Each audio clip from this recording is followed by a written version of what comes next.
स्वागत है आपका इंडिया बोले के हमारे इस खास कार्यक्रम में। आपके साथ मैं हूं सारिका। ये आतंक का बदलता हुआ रूप है। आतंक तौर तरीके बदल रहा है। भाड़े के विदेशी आतंकवादियों से लेकर लोकल युवाओं को गुमराह करने तक, फिदाइन हमले से आगे बढ़कर सेना पर हमले तक और सोशल मीडिया से लेकर पत्थरबाजी तक। इंडिया बोले में आज बात करेंगे आतंक के इसी नापाक मंसूबों की कि कैसे घाटी में लाल करने के लिए लहू से आतंकी हर रोज अपनी नई रणनीति अख्तियार कर रहे हैं। यहां तक कि सीमा पार से आतंकवादियों को फंडिंग भी अलग अलग तरीके से की जा रही है। सबसे पहले बात पाकिस्तान की करें, जो श्राइन बोर्ड है वहां से भारत में आतंक फैलाने के लिए फंडिंग का खुलासा हुआ है। कश्मीर में कोहराम मचाने वाले इन्हीं पहलुओं पर इंडिया बोले में बात होगी और हमारे साथ तमाम खास मेहमान होंगे। जफर इस्लाम बीजेपी प्रवक्ता हमारे साथ है, साथ ही साथ राजीव त्यागी कांग्रेस प्रवक्ता, major general retired GD Bakshi हमारे साथ है, डिफेंस एक्सपर्ट, टीसी राव हमारे साथ है, कन्वेनर है नेशनल मार्टर फाउंडेशन के। इसके अलावा PK Mishra ADG BSF retired, BD Mishra हमारे साथ हैं, रक्षा विशेषज्ञ और रिटायर्ड ब्रिगेडियर हैं, और इसके अलावा कमर आगा साहब विदेश मामलों के जानकार हैं, और साथ ही साथ हमारे साथ पब्लिक है, क्योंकि पब्लिक का ओपिनियन भी उन तमाम मामलों में मायने रखता है जो हमारे देश से जुड़ी है और जो भी देश के साथ हो रहा है। और जिस तरह से फंडिंग के नए नए तौर तरीके अख्तियार किया जा रहे हैं, जिस तरह से आतंक के नए नए तौर तरीके अख्तियार किए जा रहे हैं, क्या हमारे तौर तरीके उस पर फिट बैठते हैं? जीडी बख्शी साहब, सेना प्रमुख ने कहा कि 2.5 मोर्चों पर लड़ने के लिए हम पूरी तरह तैयार हैं। एक चीन का मोर्चा है, एक पाकिस्तान का मोर्चा है। ये आधा मोर्चा जो कश्मीर के अंदर है, क्या हम वाकई उससे निपटने के लिए तैयार हैं? स्ट्रैटेजी हमारी फिट है? क्यों नहीं। मैं समझता हूं कि देखिए, हमने अभी हाल में काफ़ी भारी चोट पहुंचाई है। ये जो नेटवर्क है टेरर का पाकिस्तान का जम्मू कश्मीर के अंदर, क्योंकि इसका सबसे अहम सबसे मुख्तलिफ हिस्सा होता है फाइनेंशियल नेटवर्क्स। फाइनेंशियल नेटवर्क वो ऑक्सीजन देते हैं टेररिस्ट ग्रुप्स को कि वो अपनी कार्रवाई कर सकें। बगैर पैसे के वो कुछ नहीं कर सकते। मार मार के आज वहाँ केवल 150 से 200 आतंकवादी रह गए हैं। पाकिस्तान पुरजोर कोशिश कर रहा है कि ज़्यादा से ज़्यादा इन्फिल्ट्रेट करे लाइन ऑफ कंट्रोल के पार, लेकिन जो भी करता है 70 से 80%। लेकिन जिन आप इन 200 आतंकियों की बात कर रहे हैं, ब्रिगेडियर मिश्रा, जी जीडी बख्शी साहब आपके पास में वापस आऊंगे, लेकिन ब्रिगेडियर मिश्रा, जिन 200 आतंकियों की बात कर रहे हैं जीडी बख्शी साहब, और वो कह रहे हैं पहले 3,500 और हजारों की तादाद में आतंकी होते थे, लेकिन ये जो लोकल आतंकी हैं अब, क्या ये ज्यादा खतरनाक नहीं है? क्योंकि वहीं बैठे हुए गुमराह कर रहे हैं तमाम आतंकियों को, तमाम युवाओं को। जहाँ तक लोकल आतंकवाद का सवाल है, जो इनका मोडस ऑपरेंडाई है वो ये है कि ये कम्युनिकेट करते हैं तमाम लोगों को, उनको भड़काते हैं, ऑन द स्पॉट कलेक्शन करते हैं उनका, और स्टोन पेल्टिंग जो कि भाड़े के लोग हैं उनसे करवाते हैं। तो जो आर्मी के ऑपरेशन के खिलाफ ये सिचुएशन एक नई क्रिएट कर रहे हैं, पत्थर फेंकने का, भीड़ इकट्ठा करने का, महिलाओं के लाने का, नारे लगाने का, बच्चों को आगे करने का, यह तरीका नया इख्तियार किया है इन लोगों ने। बिल्कुल। जफर इस्लाम साहब, जो जीडी बख्शी कह रहे थे कि फंडिंग को कंट्रोल करना मतलब टेरर को कंट्रोल करना है। आप लोगों ने तो यह भी दावा किया था डिमोनेटाइजेशन के टाइम कि डिमोनेटाइजेशन हो गया है, पत्थरबाजों को पैसे नहीं मिलेंगे, सरहद पार से फंडिंग बंद होगी, जाली नोट बंद होंगे। क्या कुछ बंद हुआ? सही किया था, और वो सही हकीकत है, पूरी दुनिया मान रही है कि इस बात में हकीकत है। लेकिन फिर भी जो 2%, 5% लोग जो गुमराह करने की कोशिश कर रहे हैं, हम उनके अगेंस्ट कार्रवाई कर रहे हैं। और आप ये कह रहे थे कि बीजेपी जब सरकार बनाएगी जम्मू कश्मीर में तो मसला सॉल्व हो जाएगा, तब भी नहीं हुआ, मामला और गड़बड़ होता गया। डिमोनेटाइजेशन में आपने कहा तब भी ये नहीं हुआ। देखिए, पाकिस्तान में आपके पास आऊं उससे पहले डिमोनेटाइजेशन पर मैं एक पॉइंट ऐड करना चाहता हूँ। जो पाकिस्तान में 3 उनके करेंसी प्रिंटिंग के प्रेस चल रहे थे, जो कि एक लाहौर में था, एक पेशावर में था, एक कहूटा में। जिस दिन डिमोनेटाइजेशन हुआ था उस दिन वहाँ पर ताले लग गए थे, और वहाँ पर करेंसी फिर कश्मीर में तब मिली जबकि पहला बैंक की गाड़ी लूटी गई थी। और उस दौरान में जो भी 10 दिन, 15 दिन, 20 दिन या 4 दिन, पर सर खुफिया रिपोर्ट थी कि बैंक की गाड़ियां लूटी जाएंगी, के बाद वो पैसे नहीं मिले थे। और कोई चीज कांस्टेंट नहीं होती है। ये जो एक उलाहना है डिमोनेटाइजेशन, मैं समझता हूं ये लॉपसाइडेड है। तो सर इसका प्रचार प्रसार भी फिर उस तरीके से नहीं करना चाहिए जिस तरह से सरकार ने किया था। लेकिन वो राजीव त्यागी जी, देखिए, मैं बड़ा सम्मान के साथ विशेष रूप से जीडी बख्शी बैठे हैं डिबेट पर। उन्होंने एक बात कही थी कि 3,500 करीब आतंकवादी थे 2000 से लेकर 2004 तक, और वो खत्म होते होते 10 साल में जब हमारी सरकार रही तो करीब करीब 200 आतंकवादी रह गए। जो ये अपना जीडी बख्शी साहब ने कहा, उसी बात को आगे बढ़ाते हुए मैं कहना चाहूंगा, मैं इसमें कोई आलोचना नहीं करूंगा किसी सरकार की। जम्मू कश्मीर के विषय में बहुत स्पष्ट कर दूं, अगर हम कश्मीर से प्रेम करते हैं तो हमें कश्मीरियों से भी प्रेम करना पड़ेगा, जो वहां के नागरिक शांति प्रिय नागरिक हैं। जो पत्थरबाज है वो निश्चित रूप से पॉलिटिकल एक प्रोसेस है, अगर पॉलिटिकल प्रोसेस से हमारे साथ आते हैं तो ठीक है। शांति प्रिय है क्या राजीव त्यागी जी? आप किसे शांति प्रिय कह रहे हैं? सारे कश्मीर तो इस काम को नहीं कर रहे, जहां तक मैं समझता हूं। जो कर रहे हैं उनको सरकार बिल्कुल निश्चित रूप से उनके मुश्किल टाइट करे, उनको निश्चित रूप से सजा दे, कानून के प्रावधान के तहत सजा दे। ये तो सभी पॉलिटिकल प्रोसेस में होगा। लेकिन राजीव त्यागी जी, सरकार जो करे वो करे, विपक्ष क्या करता है? राजनीति के अलावा इन मसलों पर विपक्ष क्या करता है? मेजर गोगोई पर सवाल उठाता है, सेना की स्ट्रैटेजी पर सवाल उठाता है, सर्जिकल स्ट्राइक पर सवाल उठाता है। विपक्ष क्या करता है? देखिए, विपक्ष ने अपना दायित्व बिल्कुल बेहतर तरीके से निभाया। हमने मेजर गोगोई का जब एपिसोड आया तो कांग्रेस पार्टी ने सबसे पहले ये कहा था कि मेजर गोगोई को सम्मानित करने का अधिकार निश्चित रूप से फौज के जनरल का है, और उन्होंने सम्मानित किया तो हम उसका स्वागत करते हैं। साहब, जिस तरह से कहा जा रहा है कि राजनीति को साथ लेकर चलना चाहिए, क्या वाकई मुमकिन है? दुनिया जिस तरह से निपट रही है और जिस तरह से हम निपट रहे हैं, कश्मीर को हम राजनीति का मसला बना देते हैं, पत्थरबाजों को राजनीति का मसला बना देते हैं।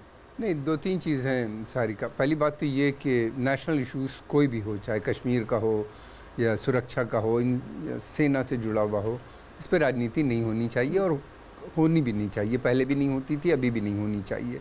अगर हो रही है तो उसको हमें रोकना चाहिए। दूसरी बात यह है कि मैं ये कहना चाहूँगा, डीमोनेटाइजेशन के बाद इन पे असर तो ज़रूर पड़ा था पॉलिसी से, लेकिन उसके बाद इन लोगों ने मेथड बदल दिया। मेथड में ये किया कि बैंकों को लूटने लगे, फिरौती बढ़ गई, दूसरे मीन से पैसे ये इकट्ठा करने लगे, लोकली इन्हीं ने फंड इकट्ठा कर दी। और पाकिस्तान की भी स्ट्रेटजी ये हो गई कि एक कश्मीर में अफ़गानिस्तान जैसी सिचुएशन बना दो। अगर हम रिपोर्ट के हिसाब से देखें तो डिफेंस मिनिस्ट्री के मुताबिक 127 घुसपैठ की कोशिश हुई है 2017 फरवरी तक, जिसमें से 88 तो 2016 में ही हो गए। यानी 3 साल में अगर कोशिश देखें तो इतनी सारी कोशिशें हुई हैं। 156 जवानों ने 3 सालों में शहादत दी है। 2016 में 9 ने जान गंवाई घुसपैठ की कोशिश में, 40 ने जान गंवाई आतंक विरोधी अभियान में। क्या ये सब काफ़ी है? हमारे जवान लगातार जानें गंवा रहे हैं। अगर बाहर आतंक से निपटने की स्ट्रेटजी होती है तो सबसे पहली स्ट्रेटजी ये होती है कि जान माल का नुकसान कम हो, हमारे जवानों का नुकसान कम हो। क्या वहाँ उस मोर्चे पर हम फेल हो रहे हैं? मैं रसारिका बताना चाहता हूँ कि घुसपैठ जो है ये चल रहा था, अभी चल रहा है, और ये बंद नहीं हो सकता है और कभी भी ये बंद नहीं होगा, क्योंकि कश्मीर जो है, कश्मीर इशू, पाकिस्तान इसको ख़त्म नहीं करना चाहता है। ये कम हो सकता है। आप देखिए कनाडा, पाकिस्तान खत्म करना नहीं चाहता है, तो हम उसकी इच्छा पर क्यों निर्भर हैं? क्योंकि 2 चीज़ है जिसके लिए पाकिस्तान इसको ख़त्म करना नहीं चाहता है। एक तो हम पाकिस्तान को डिवाइड किए थे, दूसरा पाकिस्तान के 92,000 सोल्जर्स हमारे सामने घुटना टेक दिए थे, जिसके लिए पाकिस्तान आर्मी कभी नहीं चाहेगा कि उनका डेमोक्रेटिक गवर्नमेंट जो है इंडिया के साथ अच्छा ताल्लुकात रखे। लेकिन इसके लिए मैं बताना चाहता हूँ, बॉर्डर में जो है, बॉर्डर को कोई भी कमांडर अगर बोलता है, कोई पॉलिटिकल लीडर बोलता है कि बॉर्डर को मैं सील कर देता हूँ, बॉर्डर कभी भी सील नहीं हो सकता है। ये मैं बड़ा क्लियर बताता हूँ। बॉर्डर में गैप्स है, विंटर में गैप्स और बढ़ता है, और जब बर्फ पिघलता है तब भी गैप पड़ जाता है। और आप जैसलमेर का बॉर्डर देखिए, बाड़मेर का बॉर्डर देखिए, तो इसलिए जो है, हाँ, जो हमारा नुकसान जो होता है जवान्स का, वो हम कम कर सकते हैं कि उसमें टैक्टिक्स चेंज कर सकते हैं। हमारा लेकिन हम कैसे कर सकते हैं कम, टीसी राव साहब, जब जवानों को ही फ्री हैंड अब तक नहीं दिया गया था? क्योंकि 2014 के आखिरी हिस्से में बीएसएफ को फ्री हैंड दिया गया है। क्या ये पहले नहीं दिया जा सकता था? क्या हम इंतजार करते हैं कि हमारे जवान जो हैं वो जान गंवाएं, पहले नुकसान हो और उसके बाद हम कुछ सोचेंगे? नहीं मैम, इसके बहुत तरीके हैं।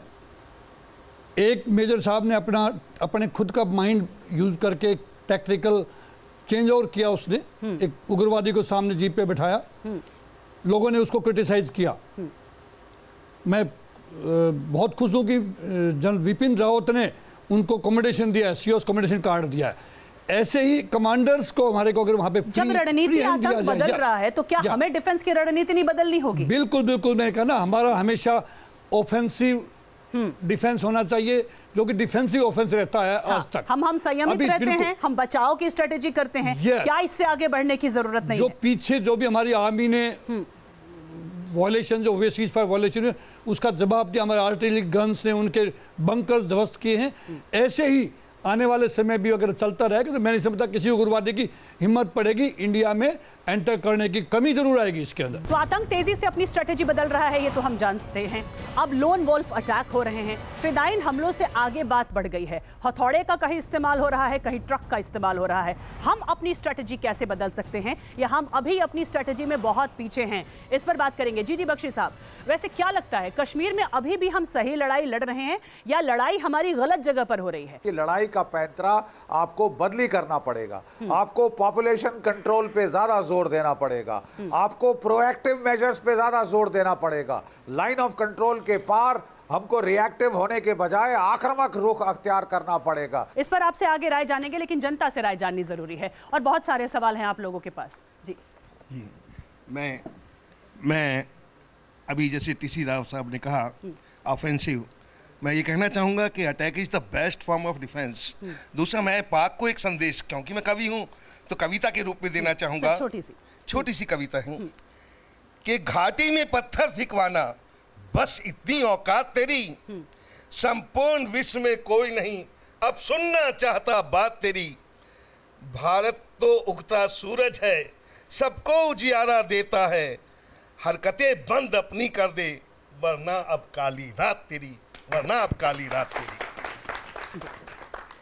मैं तो खड़े हो जाइए। मैं इस एहसान फरामोश पाकिस्तान को एक बात याद दिला देना चाहता हूँ कि 65 करोड़ रुपए दिए थे जब जाके इनके सिर पे तिरपाल आई थी, और उसके बाद ये ऐसी बात करते हैं बारिश से बचने की इनकी औकात नहीं है, पत्थरबाजी कराते हैं ये। इनको मैं याद दिला देना चाहता हूँ, ये एहसान फरामोश है पाकिस्तान, ये बंद कर दे, न इसकी औकात दिखा दी जाएगी। चुनौती एक और है, युवा कश्मीरियों से संवाद स्थापित करने की, उन्हें भरोसा दिलाने की, क्योंकि इन्हीं युवाओं को गुमराह किया जा रहा है और इन्हीं युवाओं के लिए एक ऐसी लड़ाई लड़ी जा रही है जिससे पार पाना अभी फिलहाल हमारे लिए मुश्किल लग रहा है, क्योंकि घाटी में 60% युवा हैं और 20 लाख उनमें से छात्र हैं। और आपने देखा होगा हाल के दिनों में इन्हीं छात्रों के हाथों में पत्थर दिखे थे, जिन हाथों में किताबें होनी चाहिए थी, क्योंकि अलगाववादी इन्हें गुमराह करते हैं। जी बख्शी साहब, वैसे कन्वेंशनल युद्ध जो है, तरीका वॉर का, उसमें हमसे पार पाना पाकिस्तान के लिए मुश्किल है, परमाणु क्षमता में पार पाना पाकिस्तान के लिए मुश्किल है, लेकिन तब भी सुरक्षा की वजह से हम लगातार फेल हो रहे हैं, सीमा पार से आतंक रोकने में हम फेल हो रहे हैं, क्योंकि ये स्ट्रेटेजी जो सोशल मीडिया और या कंप्यूटर की है, क्या यहां हम फेल हो रहे हैं? देखिए, साइबर वॉर जो है आजकल के युद्ध का एक बहुत अहम डायमेंशन हो गया है। अगर आप जो पहला वार है वो साइबर वॉर के जरिए होगा, और जो भी पाकिस्तान कर रहा है, जो सारी मैंने बोला इंतिफादा फेज में ये स्ट्रगल लाने की कोशिश कर रहा है, क्योंकि टेररिज्म का गोली का फेज में वो पिट चुका है, और अब उसके जो टेररिस्ट ग्रुप हैं वो औरतों के पीछे छुप के बच्चों की आड़ लेके बचने की कोशिश कर रहे हैं। ये लोग आज फ्लैश मॉब इकट्ठा कर रहे हैं पत्थरबाजी के लिए सिक्योरिटी फोर्सेस पे, जहां भी एनकाउंटर हो रहा है वहां लोगों को गाइड कर रहे हैं। नंबर एक चीज। नंबर दो चीज, ये बहुत इस्तेमाल कर रहे हैं इंटरनेट का दुष्प्रचार के लिए, खासकर कॉम्युनल, बिल्कुल कॉम्युनल दुष्प्रचार, ताकि लोगों की में हिंसा भड़काई जाए। कमर आगा साहब, इसको हमें काउंटर करना होगा। जी बख्शी साहब, बिल्कुल, इससे काउंटर करने के लिए क्या हमारे पास कोई स्ट्रेटेजी दिख रही है? क्या सरकारें तैयार हैं? क्योंकि इस्लाम के नाम पर लड़ाई हो रही है, मूसा के वीडियो से ही तो ये साफ हो गया है। आतंक में दो फाड़ भी इसी इस्लाम की लड़ाई के नाम पर है, लेकिन अलगाववादी जो फ्रीडम के नाम पर, पाकिस्तान के नाम पर लड़ाई लड़ रहे थे, उनका तो वजूद ही नहीं रहा ना, उनका तो वजूद अपने आप खत्म हो गया। तो फिर सरकार को बात करने के लिए क्यों कहा जाता है इनसे?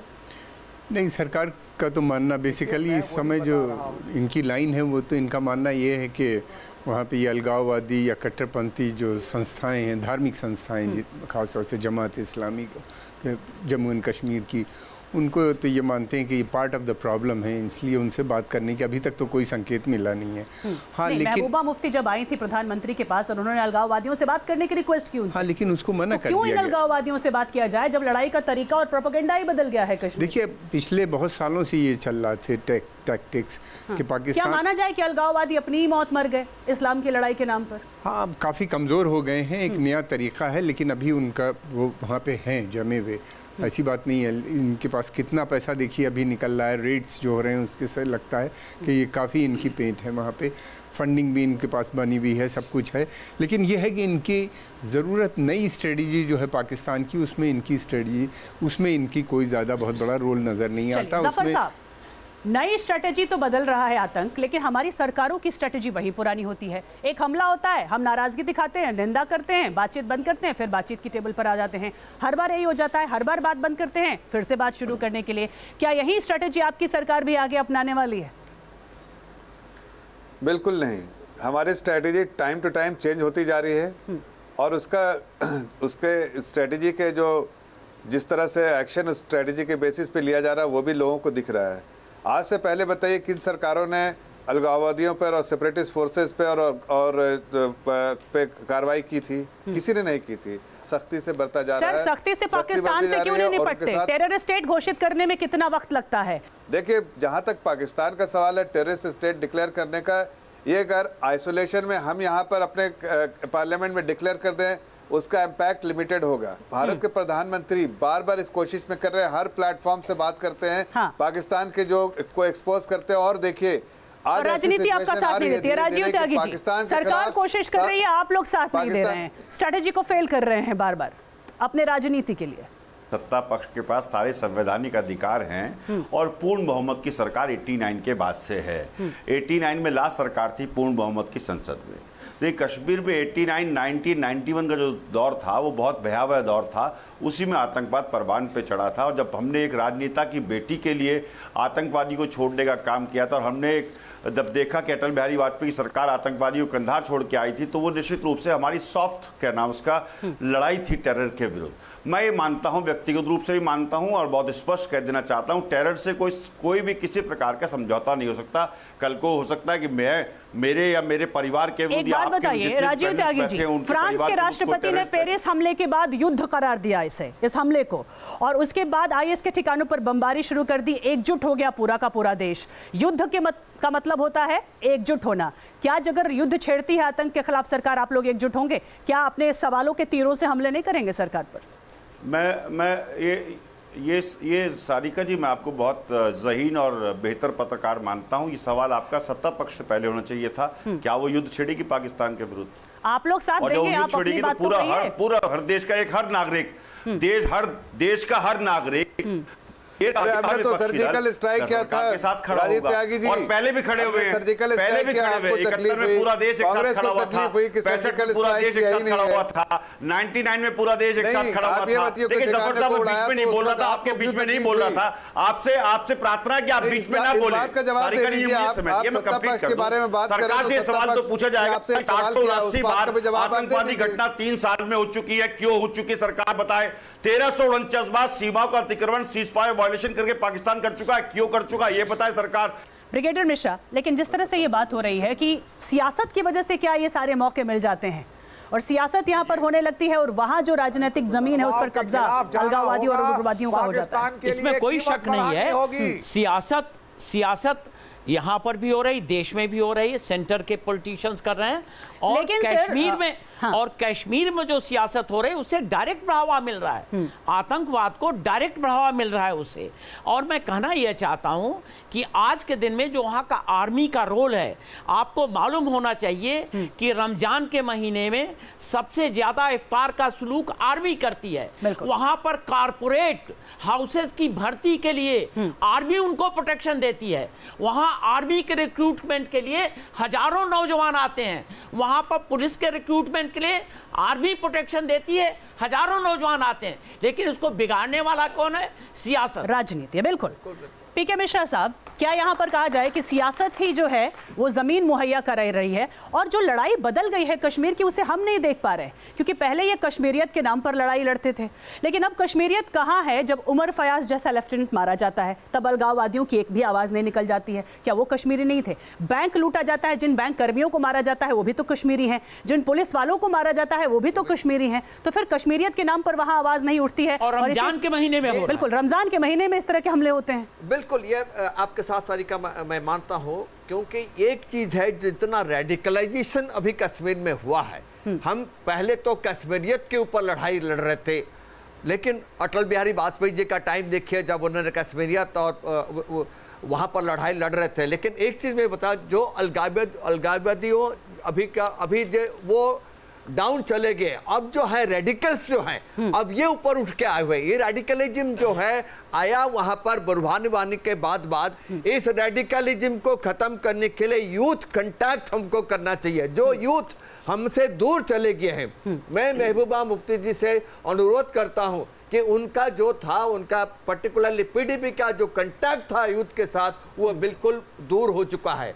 तो इसलिए ये जो दूरी है जो हमारा यूथ के साथ, जो हमारे कश्मीर में जो यूथ्स हैं जो रेडिकलाइज हुए हैं, उनको हमको पास में ले आना चाहिए, उसके ऊपर हमको दृष्टि देना चाहिए। और टीसी राव, अगर हम कहें कि एक जीरो टॉलरेंस पॉलिसी हम बनाते हैं, क्या वो जीरो टॉलरेंस पॉलिसी बातों में बनती है, एक्शन में पूरी तरह नहीं दिख पाती है, और जो एक्शन दिखता भी है वो कम पड़ जाता है हमारे लिए? सारिका जी, सबसे पहले it's not army, not BSF, not CRPF, paramilitary forces, ये सभी की लड़ाई है। हमें वहां पे लेकिन सर दो तरह की लड़ाई लड़ी जा रही है। सीआरपीएफ के एक जवान को घेर कर लोग हूटिंग करते हैं, परेशान करते हैं, एक वीडियो उधर वायरल कर दिया जाता है, और एक जहां बोनट पर बांध कर ले जाया जाता है सुरक्षा के लिए, वो वीडियो वायरल कर दिया जाता है। सीआरपीएफ के जवान पर किसी की नजर नहीं जाती है, लेकिन बोनट वाले पर सवाल उठ जाता है। अभी मैं बताऊं, वहां पे यूथ सारी मिसगाइडेड नहीं है।